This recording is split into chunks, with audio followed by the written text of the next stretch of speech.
మాకు కొంచెం నమ్మకం ఇవ్వండి, ఏదైనా సాధించి చూపిస్తామంటున్నారు. సపోర్ట్ చేస్తే సాధించి చూపుతున్నారు. వివిధ కళాశాలలో విద్యను అభ్యసిస్తున్న ఇంజనీరింగ్ విద్యార్థులు తమ ఆలోచనలకు నైపుణ్యానికి పదును పెడుతున్నారు. టెక్నాలజీలో మేము సైతం అంటూ వివిధ రకాల ప్రయోగాలు చేస్తూ ప్రపంచానికి తమ సత్తా చాటుతున్నారు. ఈ క్రమంలోనే విజయనగరం జిల్లా గరివిడికి చెందిన అవంతి ఇంజనీరింగ్ కాలేజీ విద్యార్థులు సోలార్ ఆటోను రూపొందించి ఔరా అనిపించారు. ఆ సోలార్ ఆటో విశేషాలపై బిగ్ టీవీ అందిస్తున్న స్పెషల్ స్టోరీ మీకోసం.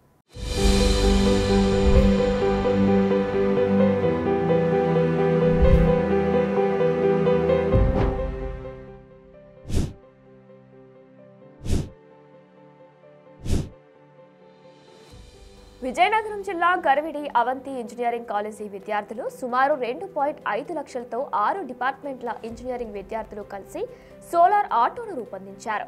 120 కిలోమీటర్ల మైలేజ్, 25 కిలోమీటర్ల వేగంతో నడిచే ఈ ఆటో కెపాసిటీ 350 కేజీలు. ప్రస్తుతం మార్కెట్లో ఉన్న ఎలక్ట్రిక్ ఆటోల కంటే ఇది దీనిని మరింత సునాయాసంగా మెయింటైన్ చేయొచ్చని ప్రాజెక్ట్ రూపొందించిన విద్యార్థులు చెబుతున్నారు. జనరల్గా మనం పెట్రోల్ డీజిల్తో నడిచే ఆటోలను చూసాం, అదేవిధంగా బ్యాటరీతో ఎలక్ట్రికల్ ఆటోలను కూడా చూసాం. సో రీసెంట్గా గరివిడి అవంతి కాలేజీలో అయితే సోలార్ ప్యానెల్తో నడిచేటటువంటి ఆటోని అయితే తయారు చేయడం జరిగింది. ప్రాజెక్ట్ సంబంధించి ప్రస్తుతం మనం గరివిడిలో అవంతి కాలేజీలో అయితే ప్రస్తుతం మనం ఉన్నాం. మనతో పాటు ఎలక్ట్రికల్ స్టూడెంట్ కూడా ఉన్నారు. సో ఒకసారి అడిగి తెలుసుకునే ప్రయత్నం చేద్దాం. ఏ విధంగా వర్క్ చేస్తుందో, అసలు ప్రాజెక్ట్ రూపకల్పన ఏ విధంగా జరిగిందో ఒకసారి అడిగి తెలుసుకుందాం. చెప్పండి, ఏ విధంగా ప్రాజెక్ట్ రూపకల్పన చేశారు? Hi sir, I am G. Hamant from Avanti Saint Teresa Institute of Engineering and Technology, Garividi. ఈ వెహికల్ మేము తయారు చేసేటప్పుడు 3 బ్రాంచెస్ అనేది ఇన్వాల్వ్ అయ్యాం. Mechanical students, electrical students, electronic students. First ఇది చేయాలనే ఐడియా ఎలా వచ్చిందంటే మేము అందరం 3 బ్రాంచెస్ డిస్కస్ చేసాం. ఇప్పుడు మామూలుగా అయితే గ్లోబల్ వార్మింగ్ చాలా ఎక్కువగా ఉంది, చాలా వరకు పొల్యూషన్ ఎక్కువగా ఉంది. ఎందుకంటే డీజిల్ వెహికల్స్, పెట్రోలియం వెహికల్స్ ఇప్పుడు ఎక్కడ చూసినా ఆ 2 టైప్ ఆఫ్ వెహికల్సే యూజ్ చేస్తున్నారు.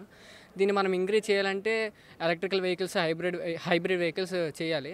చాలా వరకు కొన్ని దగ్గరలో ఉన్నాయి వెహికల్స్. మేము చేసిన వెహికల్లో దానికి దీనికి తేడా ఏంటంటే మేము హైబ్రిడ్ వెహికల్ తయారు చేసాము. ఇప్పుడు ఎలక్ట్రికల్ వెహికల్ అనేది బ్యాటరీ, అదే మనం ఛార్జ్ చేస్తే అది నడుస్తుంది. ఇప్పుడు మేము చేసే వెహికల్లో బ్యాటరీ ద్వారా రన్ అవుతుంది. ఇప్పుడు ఇందులో మేము యూజ్ చేసిన పార్ట్స్ ఏంటంటే ఈసీ నుంచి వచ్చేసరికి కంట్రోలర్స్, కన్వర్టర్స్, ఫ్లాషర్, యాంటీ థఫ్టింగ్ అలారము అవి యూజ్ చేసాం. నెక్స్ట్ సర్క్యూట్ వైరింగ్ అంతా వచ్చేసరికి దీనికేమో 48 వోల్ట్స్ సప్లై అనేది ఇస్తున్నాం. దీంట్లో బ్రష్లెస్ డీసీ మోటార్ అనేది యూజ్ చేసాం. అదే మోటార్ మేము ఎందుకు యూజ్ చేసాం అంటే అది యూజ్ చేయడం వల్ల లాసెస్ అనేది ఎక్కువగా రావు, ఎఫిషియన్సీ బాగుంటుంది, తర్వాత వర్కింగ్ పర్ఫార్మెన్స్ అనేది బాగుంటుంది.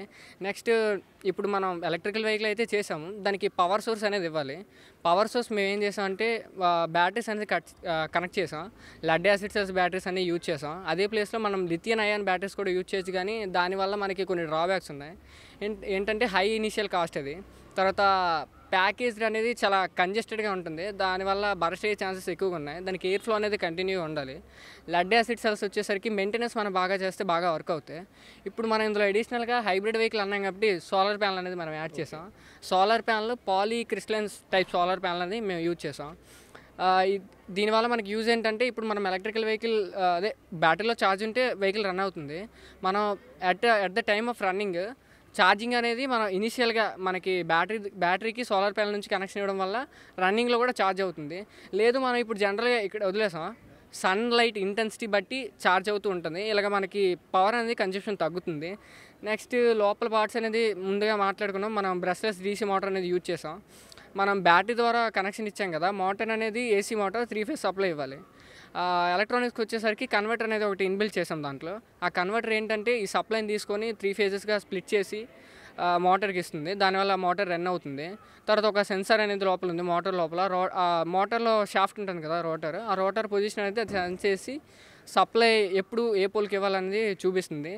నెక్స్ట్ మనకి వెహికల్స్లో సిగ్నల్ లైట్స్ అనేవి ఉంటాయి. అవి ఎలా అంటే సిగ్నల్ వేసేటప్పుడు ఆఫ్ అయితే ఆన్ అయితే, ఆఫ్ అయితే ఆన్ అయితే, అంటే బ్లింకింగ్ వస్తుంది కదా, ఆ సిస్టమ్ కూడా మనం చేసాం ఇందులో. అదేంటంటే ఫ్లాషర్ అనేది ఒక డివైస్ ఉంటుంది, ఫ్లాషర్ యూజ్ చేసాం మనం.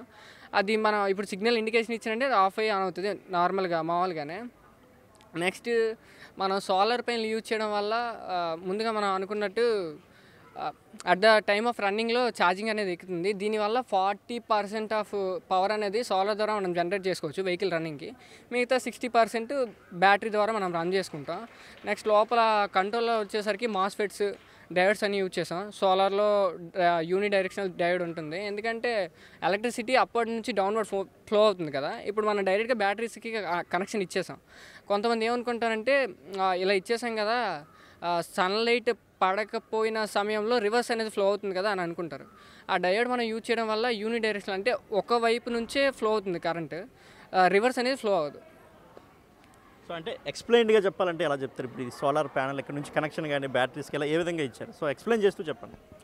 ఇది సోలార్ ప్యానల్ అనేది అడ్వాన్స్డ్ సార్. ఇది అడ్వాన్స్డ్ టైప్ సోలార్ ప్యానల్. మామూలుగా మనం సోలార్ ప్యానల్ అనేది కనెక్ట్ చేస్తే దానికి DC to DC converters use చేయాలి. ఇది అడ్వాన్స్డ్ కాబట్టి లోపల ఇన్బిల్ట్ ఉంటుంది. ఇప్పుడు నేను చెప్పాను కదా డయోడ్ అనేది అప్పటి నుంచి డౌన్వర్డ్ కరెంట్ ఫ్లో అవుతుంది, రివర్స్ ఫ్లో అవుతుంది, దానివల్ల డయోడ్ ఉంది కాబట్టి అని చెప్పాను కదా. డైరెక్ట్ మనం బ్యాటరీస్కి అనేది కనెక్షన్ ఇచ్చుకున్నాం. నెక్స్ట్ మనం మోటార్ తిరగాలంటే మీ 3 ఫేజ్ సప్లై ఉండాలి. కన్వర్టర్ అనేది ఏం చేస్తుందంటే ఆ సప్లై తీసుకొని బ్యాటరీ దగ్గర నుంచి అది 3 ఫేజ్గా స్ప్లిట్ చేసి అక్కడికి ఇస్తుంది. నెక్స్ట్ లోపల మిగతా యాక్సెసరీస్ ఉన్నాయి కదా, అంటే లైట్స్, సిగ్నల్ లైట్స్ అవన్నీ. ఇప్పుడు దానికి 48 వోల్ట్స్ మనం సప్లై ఇచ్చాం. సేమ్ అదే వోల్టేజ్ దీనికి ఇస్తే అది కాయదు కదా, అందుకే లోపల కన్వర్టర్ పెట్టుకున్నాం. అదేంటంటే 48 వోల్ట్స్ని 12 వోల్ట్స్గా స్టెప్ డౌన్ చేస్తుంది. మామూలుగా ఇప్పుడు మన బయట ట్రాన్స్ఫార్మర్స్ వర్క్ అవుతున్నాయి కదా, సేమ్ అలానే అది స్టెప్ డౌన్ చేసి మిగతా యాక్సెసరీస్ అన్నీ ఇస్తుంది. దీంట్లో యాంటీ థెఫ్టింగ్ అలారం ఉంటుంది. మామూలుగా అంటే మనం వెహికల్ లాక్ చేసిన తర్వాత వెహికల్ మూవ్ చేసాం అనుకోండి, అలారం అనేది మోగుతుంది. దానివల్ల యాంటీ థెఫ్టింగ్ కూడా ఎవరైనా వెహికల్ని మూవ్ చేస్తే మనకు తెలిసిపోతుంది. సో అంటే ఇది ఎంత కెపాసిటీ ఉంటుంది సోలార్ ప్యానల్? సోలార్ ప్యానెల్ అనేది 580 వాట్స్ సార్. అంటే ఎంతసేపు దీన్ని మనం రన్ చేయొచ్చు ఆటో? రన్నింగ్ టైము మైలేజ్ వచ్చేసరికి 25 km/h సార్. మైలేజ్ 80 కిలోమీటర్స్ వస్తుంది. అడిషనల్గా మనం సోలార్ యాడ్ చేసాం కదా, సోలార్ యాడ్ చేయడం వల్ల రన్నింగ్లో ఛార్జింగ్ ఎక్కుతుంది అనుకున్నాం కదా, 120 వరకు వస్తుంది సార్. 120 కిలోమీటర్స్ మైలేజ్ అనేది వస్తుంది కదా? మైలేజ్ అనేది 25 సార్. 25. ఓకే. మెకానిజంకి సంబంధించి ఈ సోలార్ ఆటోని మరింత అడ్వాన్స్డ్గా రూపొందించారు. బ్రేకింగ్ సిస్టంలో పెట్రోల్, డీజిల్ ఆటోలతో పోలిస్తే చాలా సులభంగా ఉంటుంది. అంతేకాదు దీనిని సోలార్ నుండి ఎలక్ట్రిక్ వెహికల్గా కూడా సునాయాసంగా చేంజ్ చేసుకునేలా డిజైన్ చేసినట్లు విద్యార్థులు వివరించారు. ఇది పూర్తిగా విద్యార్థులు ఆసక్తి మేరకు రూపొందించిన ప్రాజెక్ట్ అని కళాశాల అధ్యాపకులు చెబుతున్నారు. సుమారు 6 బ్రాంచీల విద్యార్థులు తమ నైపుణ్యానికి పదును పెట్టి ఈ సోలార్ ఆటోను తయారు చేశారని అంటున్నారు. మెకానికల్ సంబంధించి మెకానిక్ స్టూడెంట్స్ మనతో ఉన్నారు. మీరు చెప్పండి, అంటే మీ పరంగా అసలు ఏమేం చేశారు దీనికి? సరే, యాక్చువల్గా ఈ ఐడియా స్టార్ట్ చేసినప్పుడు 3 బ్రాంచెస్ కలిసి కూర్చున్నాం. ఫస్ట్ ఏంటంటే ఇనీషియల్గా ఇది ప్రాజెక్ట్ అనేది తక్కువ బడ్జెట్, మేము పెట్టుకున్నది టోటల్గా మాకు అయిన ఖర్చు 2.5 అయింది, కానీ మా దగ్గర అంత బడ్జెట్ లేదు. సో ఆ టైంలో ప్రిన్సిపల్ సార్ని కాంటాక్ట్ చేసి సార్ ఇలా ఈ ప్రాజెక్ట్ మేము చేయాలనుకుంటున్నాం, సో మాకు అంత బడ్జెట్ లేదు, ప్లస్ ఏంటంటే ఏది ఎలా చేయాలన్న ఐడియాలజీ మాకు లేదు. సో దానికోసం అంటే సార్ చైర్మన్ సార్ అవంతి శ్రీనివాసరావుని కాంటాక్ట్ అయ్యారు. సార్ ఏమో కూడా ఓకే చేయించండి, ఓకే మంచి ప్రాజెక్ట్ కదా, ఫ్యూచర్ ఉంటుంది, చేయించండి అని చెప్పగానే కాలేజ్ మేనేజ్మెంట్ నుంచి నెక్స్ట్ ఫ్యాకల్టీ నుంచి మాకు కొద్దిగా ఐడియాలజీ వచ్చారనమాట. ఓకే ఇది ఇలా చేస్తున్నారు, ఓకే దానికన్నా బెటర్ అడ్వాంటేజ్ ఇచ్చేయండి, ఇంకా బెటర్ ఎఫిషియన్సీ వస్తుంది, బెటర్ ఇది రన్ అవుతుంది అని చెప్పేసి ప్రతిదీ వాళ్ళు సపోర్ట్ చేసి ఇచ్చేయించారు. సో ఆ తర్వాత మా మెకానికల్కి వచ్చేసరికి మేము చేసింది ఏంటంటే నార్మల్ ఎలక్ట్రికల్ ఆటోలు చాలా ఉన్నాయి, కానీ దానికి మా మెకానికల్కి వచ్చేసరికి బ్యాక్న డిఫరెన్షియల్ యాడ్ చేసాం. నార్మల్ మెకానికల్ ఆటోకి నార్మల్ బయట ఆటోలకి డిఫరెన్షియల్ ఉండవు, జస్ట్ యాక్సిల్ ఉంటుంది. యాక్సిల్ వల్ల ఏంటంటే లోడ్స్ పడినప్పుడు కొద్దిగా ట్రావెలింగ్ ముందుకు పోవడానికి గట్టి ఇబ్బంది అవుతుంటుంది. డిఫరెన్షియల్ యాడ్ చేయడం వల్ల టార్క్ అనేది కంట్రోల్లో ఉంటుంది.